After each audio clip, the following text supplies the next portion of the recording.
नमस्कार मित्रांनो, माळशिवर चॅनलमध्ये आपलं सरचे स्वागत आहे। तर आज आपण जरा एका वेगळ्या विषयावर बोलणार आहोत। आपले विषयच वेगळे असतात, त्यात काय विषयच नाही, पण या विषयाच्या अनुषंगाने एक विषय घ्यायचा आहे, तो म्हणजे उंदरांचा विषय। उंदीर हा प्राणी आपल्यासाठी म्हणजे शेतकऱ्यासाठी त्रासदायक आहे, पण काय पर्याय नाही, कारण सापांची संख्या कमी झाल्यामुळे उंदरांची संख्या वाढायला लागल्या। तर उंदीर तसं प्रामुख्याने काय होतंय, ऊसाला नुकसान करते, मुळ्या खाते, खाली खोल काढते आणि गळी करून मुळ्या खाते। त्यामुळे काय होतंय, ऊसाचं थोडंफार नुकसान होतं, त्यात सायाळ वगैरे असे प्राणी असण्याची पण शक्यता जास्त असते।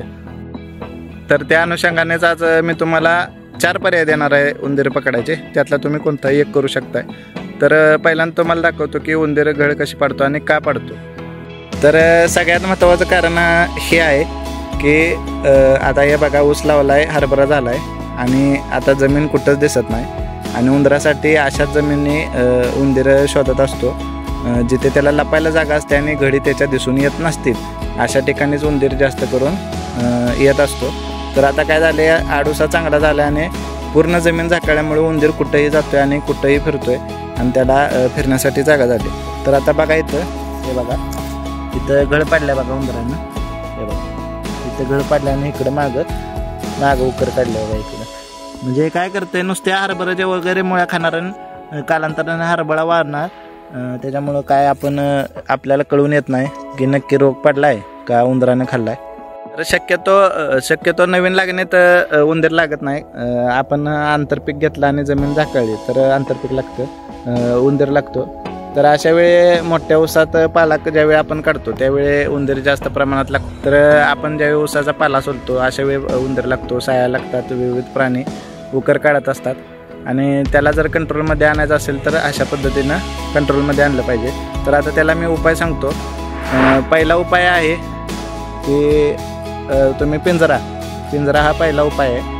तर पिंजरा तुम्ही ठेवू शकताय, पिंजऱ्यामध्ये त्याला आवडणारं मग कणकेचं गोळा असतील किंवा फरसाणा असेल किंवा गहू असतील, अशा पद्धतीचं तुम्ही खाऊ त्याच्यात ठेवून उंदीर पकडू शकताय। जर तुम्हाला उंदीर मारायचा नसेल तर तुम्ही पकडू शकताय। दुसरा पर्याय आहे की आता जानेवारी फेब्रुवारी नंतर तुम्हाला एक जंगली फुले येतात, जे जांभळट पांढऱ्या रंगाचे असतात, त्याला जंगली फुलेच म्हणतात।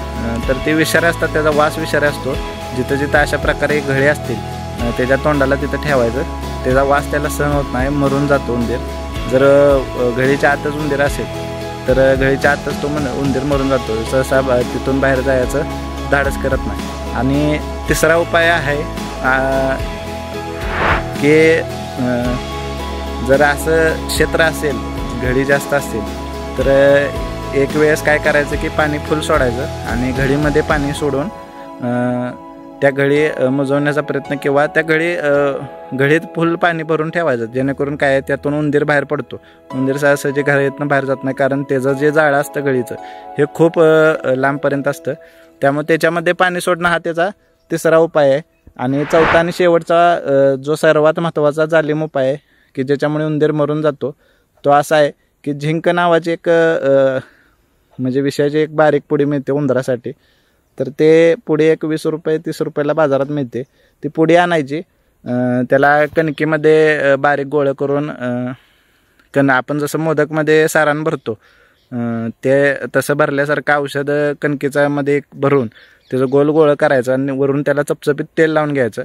काय होतंय, आतमध्ये औषध ठेवल्यामुळं त्याचा वास बाहेर येत नाही, आणि कणकेला वरून तेल लावल्यामुळं तेलाच्या वासाला उंदीर हावरा असतो, त्यामुळे तेलाच्या वासावर ते उंदीर जिथं आपण घळ पाडल्या ती घळ शक्यतो शोधायची, आणि घळीच्या तोंडापुढे ते कणकीचं 5-6 गोळं करून ठेवा चांगलं। म्हणजे 5-6 गोळे एकदम जर खाल्लं, आणि त्याच्या आजूबाजूला फक्त काय आहे की आजूबाजूला पाणी नसावं, कारण काय आहे, त्याला पाणी मिळालं की शक्यतो जगते। पण त्याचा दुसरा फायदा काय होतोय, परत तिथं उंदीर येत नाही, कारण त्याला म्हणजे फार असं मासा पाण्यातनं काढल्यावर कसा तडपडतो तसा तो उंदीर तडपडत असतोय। तसा आपण मागच्या वेळी रिझल्ट त्याचा आपण काढलेला, हेच औषध मी टाकलेलं आणि एक उंदीर मेलेला आपल्याला गावलेला। तर अशा पद्धतीने ह्याचा रिझल्ट एक नंबर आहे। आणि उंदीर जर पाणी नसेल तर 100% औषध जर खाल्लं तर 100% उंदीर हा मरून जातो। तर तुम्हाला दाखवतो मी कशा प्रकारे ठेवले।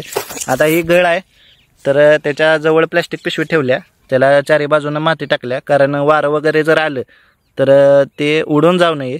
आणि त्याच्यामध्ये असं पसरून गोळं ठेवलं. त्याला बघू शकता तुम्ही तेल लावलेला चपचपीत. शक्यतो त्याला माती लागून देऊ नका, कारण परत उंदीर खात नाही.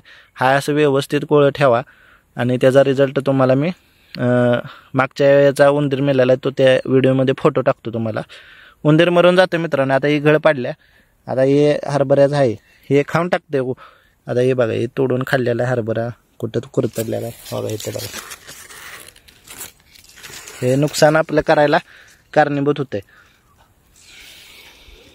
तर अशा पद्धतीने जिथं जिथं घळ आहे तिथं तिथं शक्यतो जास्त आतमध्ये उंदीर जात नाही. बांधापासून जवळच अंतरावर तो घळ मारतो. मग चारी बाजूनं जवळजवळ अंतरावर चेक करायचं. शक्यतो एक 50 फुटाच्या आत ते घळ मारतं, जास्त आतमध्ये जात नाही. आणि हे खाल्ल्यानंतर हे 100%. मग जिथं जिथं घळ आहे त्याच्या तोंडाला असं 5-6 गोळं ठेवा. म्हणजे एकदा ते गोळं खाल्लं की 100% उंदीर मरतोय, घुस मारत्या. तर अशा पद्धतीने उपाय करा. तर मित्रांनो, पहिल्यापासून जर तुम्ही असं उपाय करत राहिला, 1 महिन्यातनं चक्कर मारायची रानामध्ये, कुठं घळ दिसत्या बघायची. एक 4-5 महिने जर तुम्ही असं केला तर परत जे ऊस पडल्यानंतर जे घळी पाडून उंदीर नुकसान करतात त्याच्यामध्ये जास्त नुकसान होत नाही, कमी नुकसान होतं. जरी उंदरं जास्त असतील तर त्याचं प्रमाण कमी होतं. आणि जिथं प्रमाण कमी आहे तिथं तुमचं नुकसान होण्यापासूनच वाचतं.